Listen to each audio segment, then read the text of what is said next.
Hello दोस्तों, welcome back to raw revision. अगर आप कंपैरेटिव एग्जाम्स की तैयारी कर रहे हैं तो आज का ये सेशन आपके लिए गेम चेंजर होने वाला है।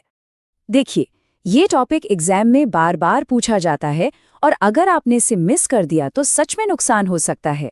जैसा कि आप जानते हैं, पश्चिम एशिया में ईरान, इजराइल, अमेरिका का जो तनाव चल रहा है उसने पूरी दुनिया के एलपीजी सप्लाई चेन को हिलाकर रख दिया है और इसका असर सीधा हम पर पड़ रहा है। तो सवाल ये है कि भारत का प्लान बी क्या है? देखिए, प्रॉब्लम ये है कि भारत अपनी ज़रूरत का एक बहुत बड़ा हिस्सा एलपीजी का विदेशों से इंपोर्ट करता है। तो जब भी बाहर कोई टेंशन होती है, गैस के दाम आसमान छूने लगते हैं और सप्लाई की कमी होने का डर भी बन जाता है और इसका सीधा सीधा बोझ आम आदमी की जेब पर पड़ता है। जरा सोचिए, अगर किसी भी वजह से एलपीजी की सप्लाई में बड़ी रुकावट आ गई तो हमारे घरों में खाना कैसे पकेगा? ये एक बहुत ही गंभीर समस्या है और इसी को देखते हुए भारत ने एक जबरदस्त प्लान बी तैयार कर लिया है। और यही है भारत का जवाब, डीएमई गैस। एक पूरी तरह से स्वदेशी, मतलब मेड इन इंडिया विकल्प, जिसे हमारे ही भारतीय वैज्ञानिकों ने तैयार किया है। ये सिर्फ एक ऑल्टरनेटिव नहीं है, बल्कि हमारी एनर्जी सिक्योरिटी की तरफ एक बहुत बड़ा, बहुत मजबूत कदम है। और ये कमाल किया किसने है? ये किया है पुणे में स्थित CSIR नेशनल केमिकल लेबोरेटरी यानी NCL के वैज्ञानिकों ने। और सुनिए, ये कोई रातों रात हुआ चमत्कार नहीं है। इसके पीछे है हमारे साइंटिस्ट की लगभग 20 सालों की कड़ी मेहनत और रिसर्च। तो आखिर ये डीएमई है क्या भला? इसका पूरा नाम है डाइमिथाइल ईथर। सीधे शब्दों में कहें तो ये एक सिंथेटिक गैस है जिसे मेथनॉल से बनाया जाता है और इसे एलपीजी का एक सस्ता, असरदार और सबसे जरूरी एक स्वदेशी विकल्प माना जा रहा है। अब आता है सबसे इंटरेस्टिंग सवाल कि ये क्रांतिकारी गैस बनती कैसे है। ध्यान से देखिए, इसका प्रोडक्शन प्रोसेस समझना बहुत जरूरी है। प्रोसेस बहुत ही सिंपल है, सिर्फ 3 आसान स्टेप्स में। सबसे पहले कच्चा माल लिया जाता है जो कि है कोयला या बायोमास यानी जैविक कचरा, और ये दोनों ही चीजें भारत में भरपूर मात्रा में उपलब्ध हैं। स्टेप 2 में इसे मेथनॉल में कन्वर्ट किया जाता है और फाइनल स्टेप में उसी मेथनॉल से डीएमई गैस बन जाती है। सबसे खास बात यह है कि हम अपने घरेलू संसाधनों का इस्तेमाल कर रहे हैं, जिससे विदेशों पर हमारी निर्भरता खत्म हो जाएगी। ओके, अब आते हैं सेशन के सबसे इंपॉर्टेंट हिस्से पर, वो फैक्ट्स जो सीधे सीधे आपके एग्जाम में पूछे जा सकते हैं। ये पॉइंट बहुत इंपॉर्टेंट है, इसे स्किप मत करना। पहला fact, bureau of Indian standards यानी BIS ने एलपीजी में 20% तक डीएमई मिलाने को मंजूरी दे दी है। ये नंबर याद रखिएगा, 20%। ये सवाल 100% आता है। लेकिन शुरू में 20% नहीं मिलाया जाएगा। शुरुआत में एलपीजी में सिर्फ 8% डीएमई मिलाई जाएगी।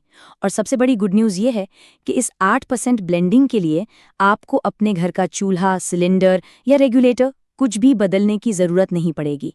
मतलब ये बदलाव इतना सीमलेस होगा कि आपको पता भी नहीं चलेगा। अब जरा जल्दी से इन दोनों को कंपेयर करते हैं। पोल्यूशन की बात करें तो डीएमई एक क्लीनर फ्यूल है, इसके जलने पर धुआं बहुत कम होता है।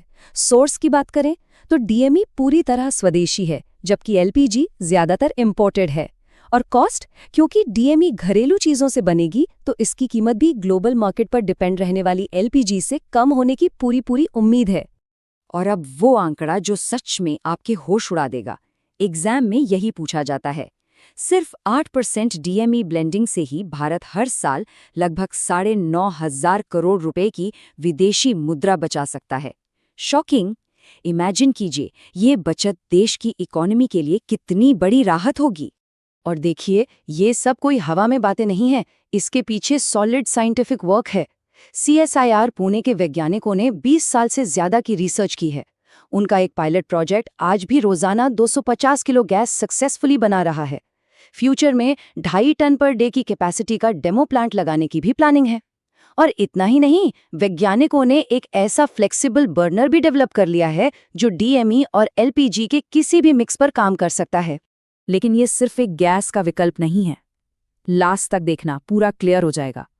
इसका इम्पैक्ट कहीं ज्यादा बड़ा और गहरा है, जो सीधे सीधे आत्मनिर्भर भारत के सपने को साकार करता है।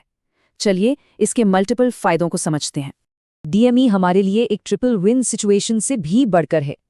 पहला, इकोनॉमिक विन, क्योंकि ये भारी विदेशी मुद्रा बचाता है।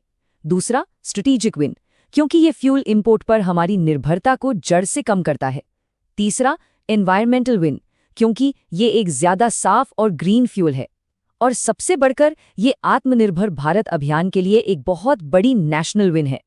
तो ये सिर्फ एलपीजी का एक ऑल्टरनेटिव नहीं है, ये भारत की एनर्जी सिक्योरिटी की नई कहानी है।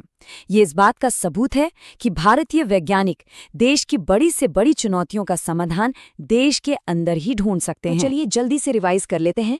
डीएमई गैस किसने बनाई? CSIR पुणे ने। किससे बनती है? कोयले या बायोमास से। BIS स्टैंडर्ड कितना है? 20% ब्लेंडिंग का। शुरुआत कितने से होगी? 8% ब्लेंडिंग से, जिसमें कोई बदलाव नहीं चाहिए। सालाना बचत कितनी? लगभग 9,500 करोड़ रुपए। और हाँ, ये LPG से ज्यादा क्लीन फ्यूल है। अगर आपको ये सेशन हेल्पफुल लगा तो लाइक ज़रूर करें, अपने दोस्तों के साथ शेयर करें ताकि वो भी तैयारी कर सकें। और ऐसे ही पावरफुल रिवीजन सेशंस के लिए अभी चैनल raw_revision को सब्सक्राइब करें, क्योंकि यहाँ आपको मिलता है एग्जाम का एग्जैक्ट कंटेंट बिना टाइम वेस्ट की। मिलते हैं नेक्स्ट सेशन में। तब तक कीप रिवाइजिंग, कीप विनिंग।